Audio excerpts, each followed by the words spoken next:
बिस्मिल्लाहिर्रहमानिर्रहीम। आज की ये बाबरकत रात अल्लाह ताली की अजीम निशानियों में से एक रात है।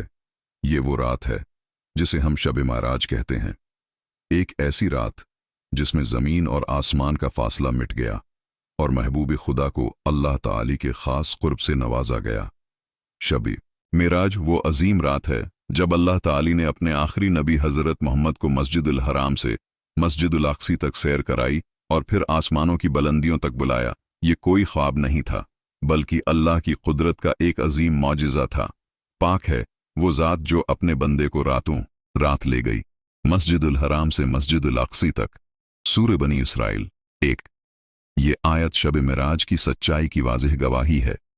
इस मुबारक सफ़र में नबी करीम ने पहले आसमान से 7वें आसमान तक सफ़र किया। अनबिया कराम से मुलाकात हुई, फरिश्तों को देखा और जन्नत व जहन्नम के मनाजिर दिखाए गए। ये सब इसलिए ताकि इम्त मुसलमान अल्लाह की अज़मत को पहचाने। शब माराज का सबसे बड़ा तहफ़ा हम सब के लिए नमाज है। 50 नमाजों का हुक्म हुआ मगर अल्लाह के फजल से ये 5 रह गईं और इज्र 50 का ही रखा गया। नमाज मोमिन की महराज है, अल्लाह से जुड़ने का सबसे खूबसूरत ज़रिया है। शब महराज हमें यह सबक देती है कि मुश्किल के बाद आसानी ज़रूर आती है। अल्लाह अपने नेक बंदों को कभी तन्हा नहीं छोड़ता।